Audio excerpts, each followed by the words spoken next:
involved, and that the American hegemony over the world would simply cease to exist. And so they're trying to provoke the Russians into an action that Washington can use to browbeat the Europeans and convince them that, look, Russia's dangerous, you need us to protect you, you can't do without us, and to force a break in the economic relationships between Europe and Russia. I think that's what this game plan is. So far, Putin has not sent troops to the Ukraine and has not done anything provocative, because he knows that the pressure that Washington is putting on the Europeans, the sanctions and all of that, they basically hurt Europe, not Russia. And so he's waiting for the Europeans to finally see that Washington's crazy and to disassociate from Washington's leadership. So I think that's essentially what it is. And because they haven't been able to stir Putin into action, they're getting more and more shrill. They, meaning Washington, is getting more and more shrill, pumping up its mouthpieces more and more, and making the wildest kinds of accusations that just ordinary people are beginning to see through. You don't really have to know too much to understand that if there were Russian military units in Ukraine, or if Russia invaded Ukraine, the war would be over instantly. There wouldn't be any government in Kiev. The whole country would be occupied. It would only take a few hours. So people keep talking about a Russian invasion, and it's not possible. If the Russians were to invade, that would be the end of the Ukraine. It would happen very quickly. They have no capability of resisting the Russian military. And so it's beginning to dawn on people that this simply is not so. So how it plays out, I don't know.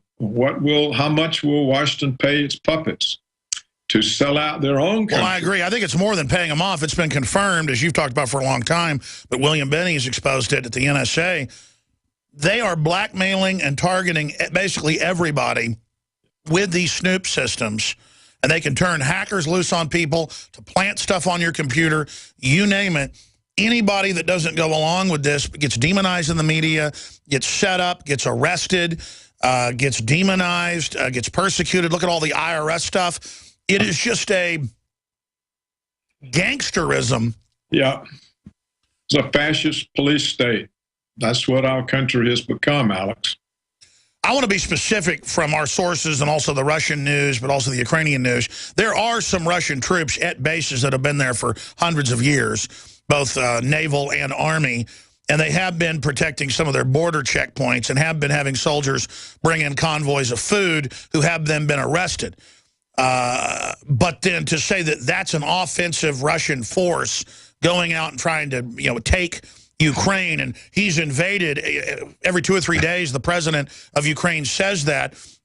I hearken back to 2008 when I woke up and saw CNN saying Russia has invaded Georgia. And I was still naive in 2008. I went to my wife, honey, Russia's invaded, they're crazy.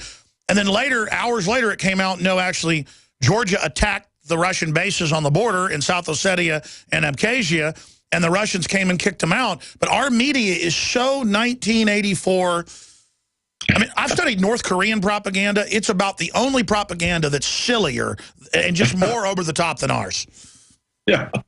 Yes, I'm not even sure the North Korean one is worse, but you're right. Did you see that Washington Post editorial on August 31st? About, was Putin right? About Putin being a liar, and he's deceiving the world, and he's a maniac, and did you see that? Yes, I saw that one too. Then I saw another one saying, was he right in Syria? So it's almost a schizophrenia we're seeing. Well, we don't have any media except online. You provide far more real news than the New York Times or CNN or any of them all added up. So the only media the West has is the alternative media. The rest of it is a ministry of propaganda. Let me ask you your view on a raft of issues quickly. Again, Dr. Paul Craig Roberts, top economist, joins us, a high-level Reagan administration official as well, and also worked with the downfall of Russia. So he is aware of a lot of the different angles here. When we look at the economy, we got Joe Biden yesterday saying America's in a lot of trouble. We have Secretary of Defense Hagel saying the whole world's blowing up, close quote. Obama comes out and says, that's the media making you think it's blowing up. Well, actually, they'll exaggerate things that aren't a big deal, like gun deaths, and then make just light of something huge, like starting a war with Russia or ISIS running around. How would you quantify, working with the big think tanks and other groups that you work with, the state of the world right now? I had former top CIA analyst on Ray McGovern Friday, and he said the world is in a more dangerous situation now in the Cuban Missile Crisis, and he basically said you cannot overplay how serious things are. What's your take on the state of the world? Yes, I think that it is a very serious situation. As you know, I've been pointing it out for some time. It's very dangerous for Washington and the Western media to continue to provoke Russia and China the way that they do. It's almost insane. Both of these countries are nuclear powers, and they're not threatening us. They're not threatening us. They're not threatening their neighbors.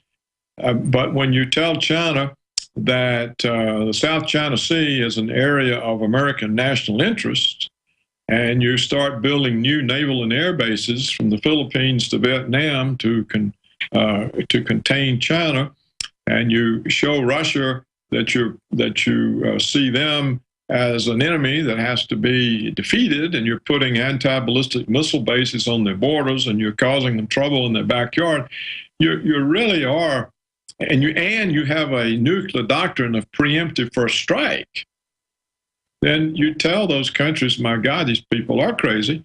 What are we going to do? And so you can very easily end into a disastrous war. So I think that is true, that Washington, fearful of losing its control over Europe, is pushing the world to the brink of war. As for the American economy, it really isn't one. It has never come out of the recession in 2008. The Europeans are all in the same sort of situation we are, the British. There's nothing to drive these economies. The wealth and income is increasingly concentrated in a few hands. There are no jobs for university graduates. The rate of unemployment among the young is very high. The countries that are tied into the American payment system established after World War II, they're all suffering. They're all subject to being blackmailed and destabilized by Washington. And we're on the verge of big changes. I think you're going to see the end of the dollar payment system. This is now already in the works.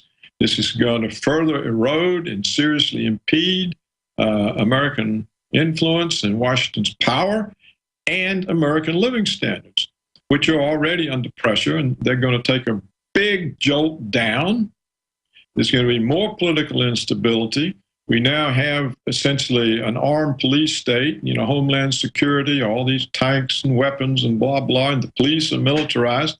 So I think it's a very serious situation. It's probably as serious as the world has ever experienced.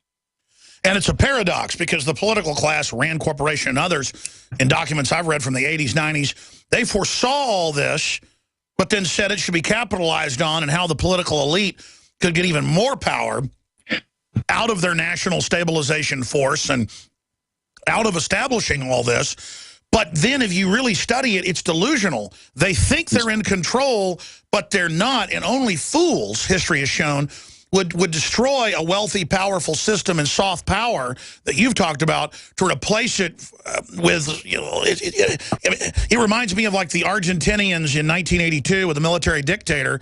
So they start a war with the British in the Falklands arrogantly. It feels like that. It feels like desperation, and I'm starting to agree with you more that it is mental illness, that there really isn't even a real policy here. And then I look at the 3 women running the State Department that are red-faced warmongers.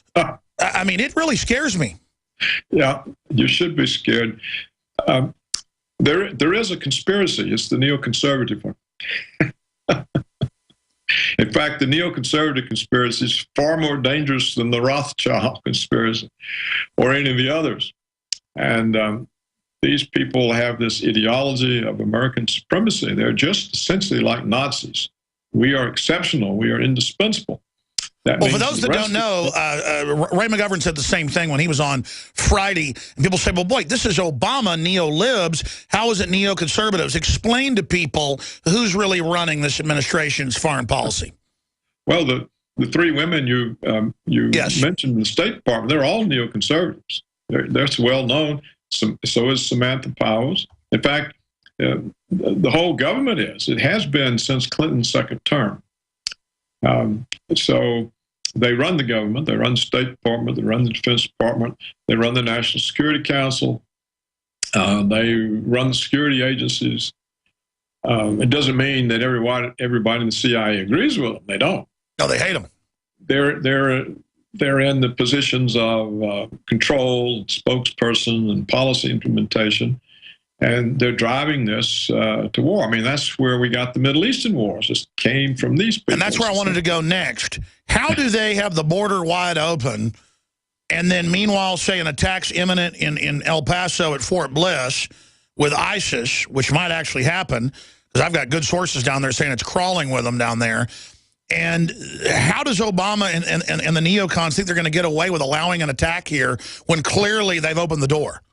I don't think that ISIS is going to attack us. If there's an attack, it'll be a false flag. Oh, probably, yeah. And they'll blame it on ISIS. That's where all this comes from. Look, ISIS has its hands full in Syria and Iraq. It's creating a new state. It's carving out a new country, partly from Iraq, partly from Syria. They don't have any time to go over here and fool around on the Mexican border. They don't have any. This is a total diversion from what they're trying to do. And so when you hear anybody telling you, oh, ISIS, it means it's going to be a false flag attack and they've got somebody new to blame. They can't blame bin Laden anymore because they claim they killed him. 10 years after he died, they killed him. And Al-Qaeda has sort of disappeared. We now have ISIS. Sometimes. Well, I agree with you that a false flag is very probable, but ISIS itself being armed by the West is the false flag, and they have killed more journalists now, chopped another one's head off today, and they've said, we're going to attack the West if you don't keep bombing us or if you don't stop bombing us. And up top, they're being manipulated by different moles inside our agencies from my research. I don't know. I don't think so. I think that they're focused on the Middle East, and when they say they're going to attack the West, they're talking about Western interests in the Middle East. Sure. And they're not going to waste their time and energy to come over here and blow up a building or a shopping center or whatever they decide. It doesn't do them any good. DHS would do that to take our liberties. They would do that for that reason. I think right now the government in Washington, to the extent we have a government, is focused on Russia, and they're trying to drive their puppets in Europe into confrontation with Russia because they want to break off the economic relationships between Europe and Russia, which threaten the American empire. What do you think Germany's going to do in the 1 minute we've got left? Everybody in Germany is opposed to Merkel. Did you see the protests this weekend in Dresden? They're calling her warmonger, liar, liar. No war with Russia. You saw Benny's letter to Merkel. I think that, and you've seen the businessmen in Germany telling her, don't you be a fool, we don't want to do this. So it really depends whether Washington has her so much in their grip that she has to do what Washington says, regardless of the opposition of her own people. Well, we'll find out. They've been tapping their phones. We'll find out.